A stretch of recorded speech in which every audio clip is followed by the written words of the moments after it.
Hello, everyone, and welcome to another episode of the Rouge Rugby podcast, where we talk about real Canadian rugby.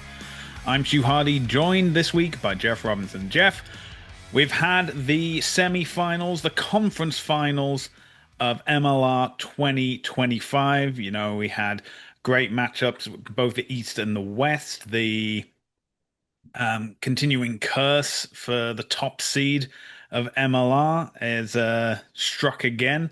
But before we get into that game, we'll talk about the Eastern Conference matchup. This was a very interesting game to watch. You know, we had Chicago in New England get off to a really strong lead to begin with. Until, of course, New England reminded everyone why they're the defending champions of MLR. And, you know, a couple of converted tries later, immediately back into the mix. Chicago getting a penalty to keep them just ahead, but it wasn't enough as New England in like the 78th minute gets the converted try, looks like everything's going to be all set up, and then suddenly we get a penalty to Chicago. It's right at the death, and then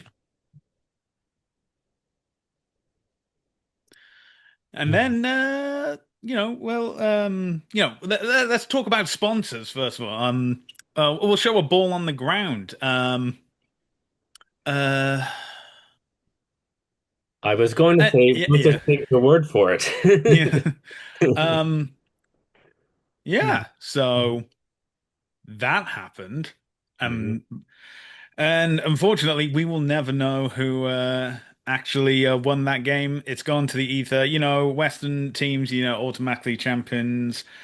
Um, I kid, of course. There was information that was brought from the ground. Someone did record it on their phone. Chicago lined up, took the kick, hit the uprights, bounced off.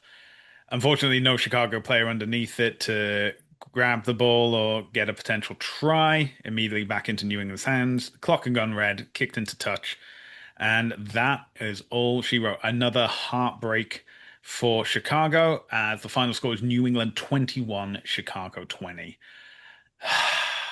Man, this was a tense game for like the final 20 minutes or so because you could tell that it was building to something, especially after how dominant Chicago had been to begin the game, and then New England came back into it. But I didn't realize people. I don't think people realized it was like it was going to be this close, this late, and then that last minute penalty. I'm sure like Hounds fans would be, you know, head in the hands kind of situation.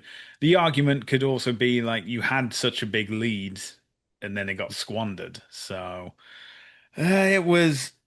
But yeah, I think before we talk about the lack of final play. Um, Jeff, what did you make of this game?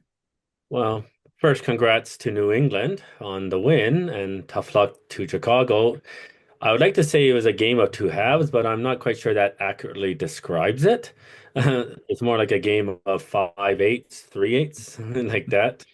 Uh, I believe it was 17 nothing at one point for Chicago and getting in almost into the final quarter. You would think they'd be able to hold on, but credit to New England for getting back in there. They, as you said, two converted tries, quickly got them back. Then I believe Chicago pushed the lead out again, as you said, and then converted try late. I believe it was a 7 pointer right under the post too, which Yeah. as a selfish Canadian fan, in some ways, I hate to say, I'm kind of glad that Flesh and Rumble will get an extra week off like that. And as an MLR fan, I guess that's also good for New England. That should help with your ticket sales in Rhode Island for the finals. I think MLR was probably banking on New England getting past, not in quite such a t tight game.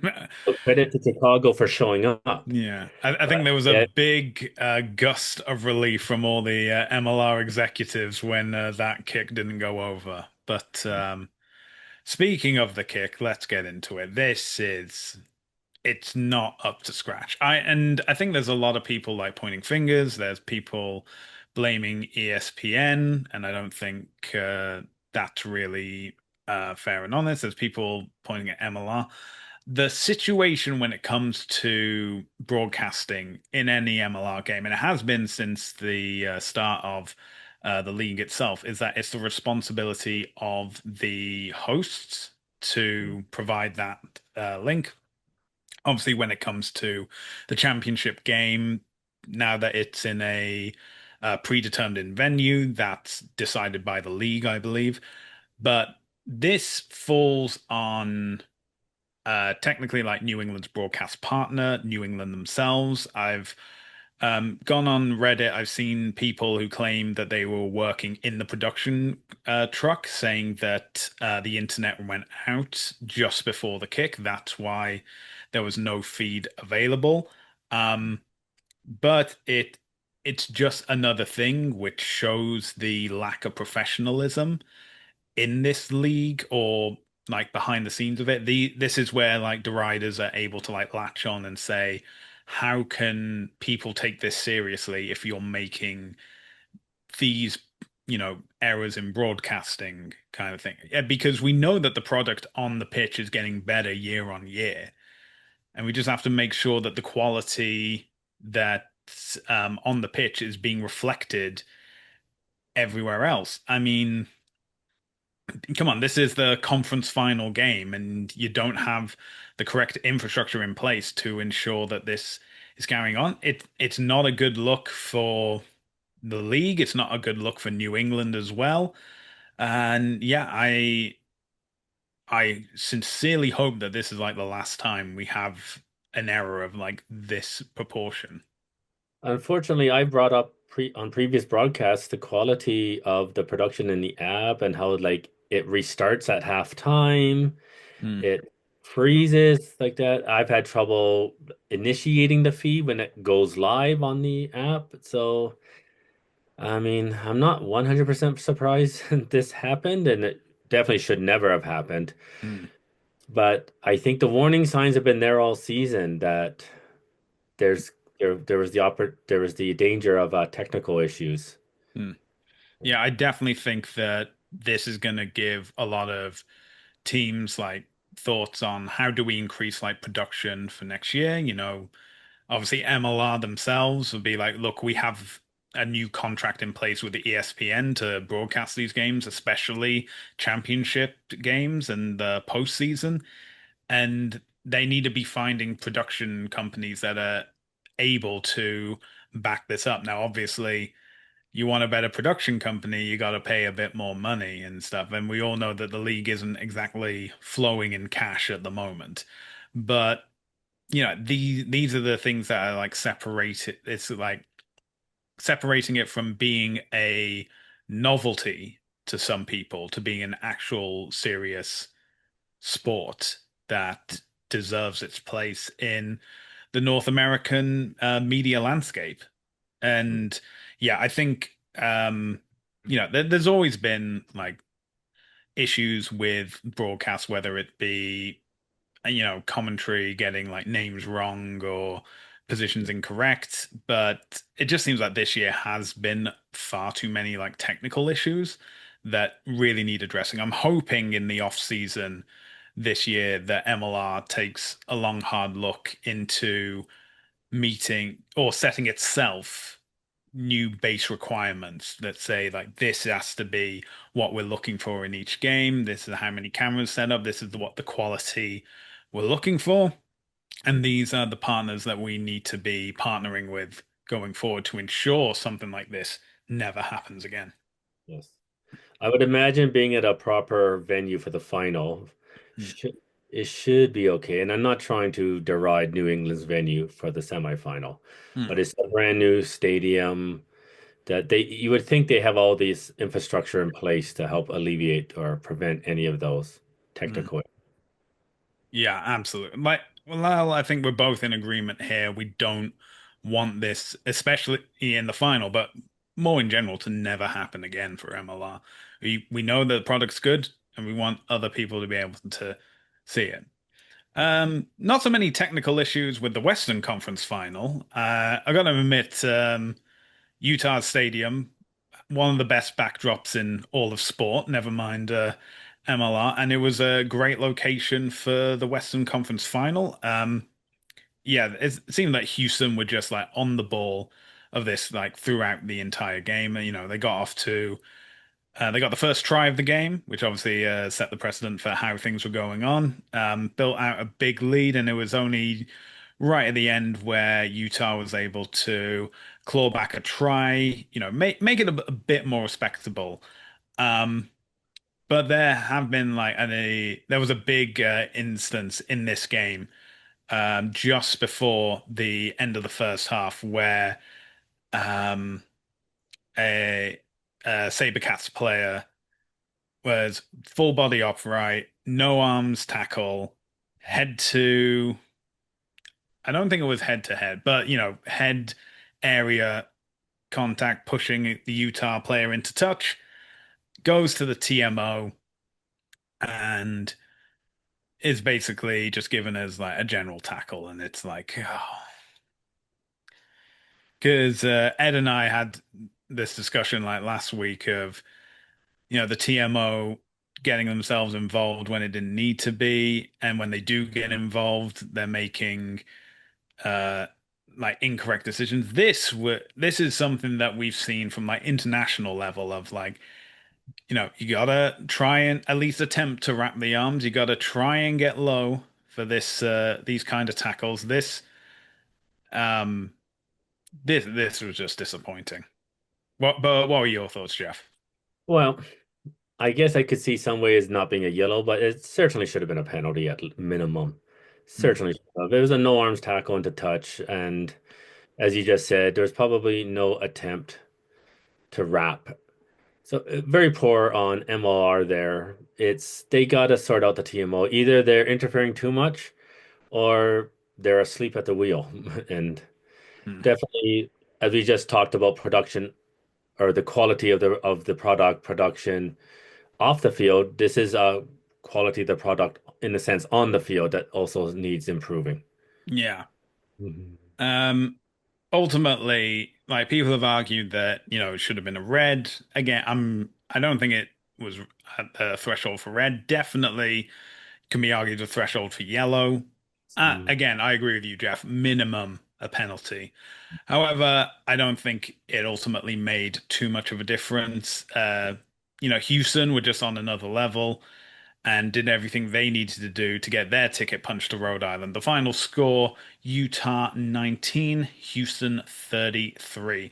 So, for the first time in their franchise's history, Houston will be going to an MLR final, and New England will be aiming to get the first three-peat in MLR history. And it all takes place on Rhode Island this coming Saturday. And you can watch that game for free in Canada on the Rugby Network, where hopefully there'll be no technical issues. We're moving on from the United States to Canada because this past weekend we had the Coast to Coast Cup and the 2025 edition. Now, in previous years, it's basically taken place over the space of 8 days. And we've had like a variety of teams. We've had the BC Bears previously. We've had the Arrows Academy as well, the Atlantic Selects, which have now become the Atlantic Privateers. This time round, because of the um, Eastern Canada Rugby Championship, the format has changed. So that was a three-team structure, which was the Atlantic Privateers, the Ontario Blues, and Rugby Quebec. They would compete in a double round robin tournament. The top two would then go for the Coast to Coast Cup, with third place playing a Western provincial rugby team. And everything would take place on one day. Now, for reasons I've yet to determine, Rugby Quebec were unable to take part in the Coast to Coast Cup this year, which is a shame. However, thankfully, the hosts had a ace up their sleeve. So the Atlantic Privateers have also launched their academy side, which is known as the Eastern Admirals. And they were able to field a match day 23, and they were up against the Alberta Wolfpack. And before I go on to that, I should mention that the Coast to Coast Cup in 2025 was essentially a triple header.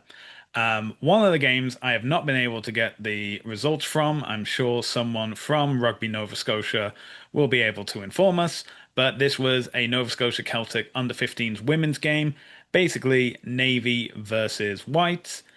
We don't know the results of that, unfortunately. If anyone from Nova Scotia Celtics wants to reach out, you know where to find us on social media. We'll tell you at the end of the episode. However, the Eastern Admirals versus Alberta Wolfpack, we only have their full-time results, but from what we have seen, this was an absolutely incredible game, with the final result being the Admirals 30 and the Wolfpack 31, with Alberta winning with the final play of the game. Uh, Onto the Coast to Coast Cup itself for the anchor. It was the Privateers versus the Ontario Blues. You know, the Privateers have been going from strength to strength year on year, and that seemed to continue this time around. It was an absolute washout. Final score Atlantic Privateers 41, Ontario Blues 5. So, congratulations to the Privateers on retaining the Coast to Coast Cup, that prize anchor. And we're looking forward to seeing what can be done to expand and improve the Coast to Coast Cup in 2026. And now some news that has come out just today. Previous episodes we've talked about the long list for the Canada men's 15s training squad, which had 59 names. Well, now a training squad in Edmonton has whittled that number down to 42. And so that's interestingly 40 of those names come from the 59 long list. We have two additions to it, but that squad list will be whittled down even more at the start of July as we'll have 32 players for the summer series.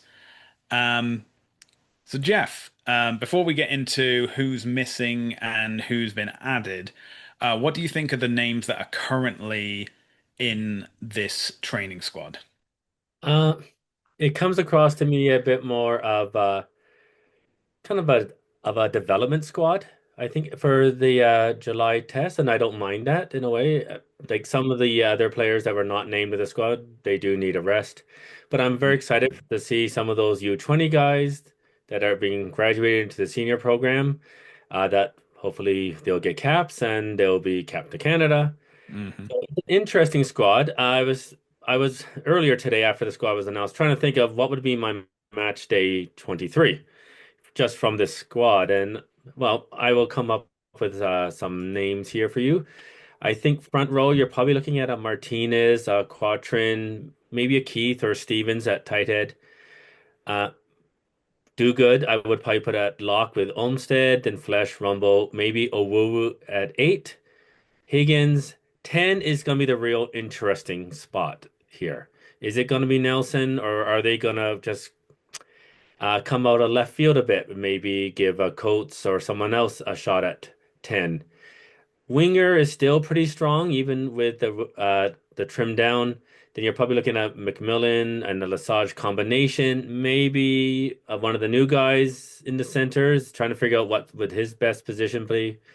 But it's an interesting squad. It's definitely a mix of some veterans, but a lot of like young players, and I think they are really just trying to give some guys had a long MLR season some rest to get ready for August. Yeah, I think it does seem to be the attempt to balance having some of that experience. Like we said, Evan Olmsted is in Yeah. the squad. He obviously has a wealth of knowledge from his time, not only playing for Canada, but playing in France as well. Um, but yeah, and I think if there's any games that you can have to get youngsters ready for the the atmosphere of an international game. It's against Belgium, it's against Spain. Spain will obviously be the real test of characters and Probably, yeah, yeah, like you said, like a closer to full squad. But yeah, I think a lot of guys have been given the option to rest. Mhm. Um, and I think they've taken it. I think some guys also turned down the 59 long list for the exact same reason of them knowing in advance is like if we want to play in the games that will help us qualify for the Rugby World Cup, we need to be at our absolute best. That means, taking a month and a half to properly recover from, a long MLR season and get all things set up. But let's have a look at the names that have been removed from the squads. We'll start with the forwards. Barnaby Waddle, Bryce Warden, Connor Young, Evan Roy, Jesse McHale, Reed Davis, and Sam Miller. Um, Ultimately, I would say a few surprises, but not a lot of surprises. I think, we've had Jesse McHale, Reed Davis. Um, maybe could have had options. Connor Young has been, he's been injured for the entire season. Um, Yeah. so not been available for MLR. So I can understand him not being in the training squad when other guys have been able to like stick their hands up and say, you know, I'm here, pick me. But yeah, what of the forwards, is there anyone that surprises or concerns you? Not surprised, but only concerned. And I would come back to Connor Young. I was selfishly hoping that he was fit 100%, Hmm. not coming in at 80, that he could maybe get a half against Belgium, a half against Spain, just to get some cardio and match day fitness back before the PNC, because Yeah. the US is first up. So I mean, I wanted to see him get a full recovery first. So if this is what's best for him, uh, I'm glad that's what the choice has been made.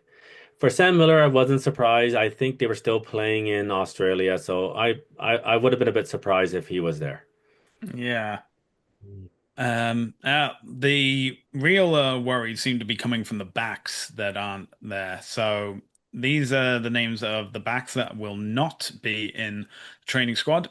Andrew Coe, Cormac Saint, Josiah Mora, Carl Tremblay, Mark Belaski, Reece James, Shane O'Leary, Spencer Coit, Spencer Jones, Takoda McMullen, Tiernan Neville, Will Grant. Again, same thing with Sam Miller. Will Grant, I believe, is still playing in Australia. But and I think the um, so I think the main concern for me is there's a lot of guys here in the MLR that aren't going to be in this training squad. But that could be for a variety of reasons. We've had like Josiah Moore, I think he is probably the only um, New England player that's not being brought up into the backs. But remember, Mora's been on loan to Miami for part of this season to get more game time. But um, I also saw like Andrew Coe also had a pretty big tackle when LA were just getting like bullied in their game against Utah last week. Maybe he's picked up a bit of a knock and it's like it's not worth it. Want to focus on the PNC, go from that. Shane O'Leary's omission is a bit disappointing. A guy who's been in the international wilderness since 2019. I think a lot of us were hoping that he would get the chance to step up to the T once more. Um, but Jeff, is there anyone that any worries or concerns for the backs? Yeah, Shane O'Leary and Velaski's omissions. Velaski, I would imagine, is for the same reason as Sam Miller, playing in Australia. But O'Leary, I'll go back to like what you just said about maybe have a knock, have a little bit of a niggle. They just want to rest, get mentally refocused as well, not just physically. But it is a concern with him being in the wilderness, as you said, for so long, that is the wilderness getting bigger. Hmm. And when I named that starting 15, is 10 was the biggest question. I mean, if I would imagine Nelson would start, but I guess Josh McIndoe will probably be the backup, I would imagine. Hmm. But like that's okay for Belgium and Spain here for building depth, but with a PNC where the first game is going to be so huge, like is O'Leary going to be there? Is Yeah. Bolaski going to be there too, like that? And if they're not, who's really going to be the 10? I would imagine Nelson would start in that situation, but who's Hmm. the cover? So that is my concern, and my biggest omission from the forward and back is O'Leary. Yeah. Well, those are the guys that have been dropped, but we've got two new additions to the squad, one in the forwards, one in the backs. In the forwards, we have Caden Duguid, who joins. I think it had been rumored that he was going to be in the 59-man training squad, but he's here now, and Rugby Canada did say that players can join at any part of the season, so that's definitely been proven here. The interesting thing is the addition to the backs, which is Luke Taroka. Now, for those of you who may not be in the know, Luke Taroka is a Fijian-born center who has previously played for the Toronto Wolfpack back in their 2023 season. He's played for rugby league clubs out in British Columbia, and he was even selected to play for Canada in 2024. Um, Now, it may seem like that's a clear one for one. Well, if he's selected for Canada Rugby League, he should be accepted for Canada Rugby Union. But the interesting thing is that Taroka has become Canadian eligible since 2024 because he has resided in Canada since 2019. He's previously played for Burnaby Lake, and I believe that in this list for him, he's listed with both his Fijian team and his Canadian team as well. So yeah, he says he's Sabeto Rugby Club in Fiji and Langley Rugby Club in BC. So, maybe it looks as though there's a code switch coming on, and, within 12 months goes from playing Canada for Rugby League to Canada for Rugby Union if he is selected for the matchday squad. Jeff, what do you think of these two additions to the team? Well, congrats to Caden because he'll be playing in front of his hometown crowd. So I'm happy for him. I thought Locke was a little thin in the initial squad, so I know he didn't have a great MLR campaign, but he's still a 2 meter lock and he should help out there. So I'm happy for him. And for the Fijian, congratulations on qualifying for Canada. I was trying to figure out what kind of position he would play because he is listed in the backs. Apparently, he's played back row a bit in BC, but I believe he was a center, as he said, for the Wolfpack. So I don't think he'd be on the wing. I'm thinking 13 or maybe 12, maybe a crash ball center partnership. Hmm. I would imagine he's in shape if he's played for the Wolf for the league national Canadian national side. So if he gets selected, especially against Belgium, which wouldn't surprise me, that could be an interesting player to watch in that game. Absolutely. And whilst we're on the topics of do-goods, unfortunately, it is now been announced that Caden's brother Tyler will be with that French national side. If any of you were able to watch it, the England A versus France A, is it does it lock players in? Does it not? We're not 100% sure, but at this point, it doesn't matter. Tyler Duguid is on that flight from France to New Zealand for France's tour against the All Blacks. And if he does suit up and get onto the pitch for France, that will basically be the start of a 3-year countdown until he's eligible to play for Canada again. We've spoken about it before. We always put the players first. Playing in France is obviously more financially beneficial, and um, Tyler has made it clear that his intent was to play for the French national team. and now he seems to have gotten that opportunity. And yeah, we wish him all the very best, and we're hoping that a lot of other French players are really good, which means that he can stand down for 3 years and play for Canada in 2028 and onwards. But we'll make do. We'll be fine. Well, it's fine. It's fine. It's fine. It's okay. It's fine. No. But unfortunately, I'm not 100% sure where you can watch those French games because now there's only French players. There's no Canadian players there. There are only French players. But we're interested in watching Canadian players play, and we only know that you can watch any Canadian game on TSN. Now, if for some reason you want to watch any British or Irish players play, um, well, apparently they've got a tour going on. They've been very quiet about it. But the British and Irish Lions, I believe, you can watch them on DAZN. And if you're looking to watch the MLR Championship final, you can watch it for free in Canada on the Rugby Network. And if you enjoyed this episode, be sure to check out more, as well as our written pieces, on our website, therougerugby.ca. You can also find our podcast on Spotify and on our YouTube channel at The Rouge Rugby. So make sure to like and subscribe and hit the bell notification to stay up to date with all our videos. We're also available across social media, including Facebook, X, Instagram, TikTok, Threads, and Blue Sky, all at The Rouge Rugby. Jeff, where can people find you on social media? You can find me on X at WP Rugby Jeff. And you can find me across social media at Hardman, spelled H4RDMAN. Well, that's where we're going to end this episode. Jeff, thank you for joining me for this one. And thank you all for joining us for another episode of the Rouge Rugby Podcast, where we talk about real Canadian rugby. We hope you can join us again next time.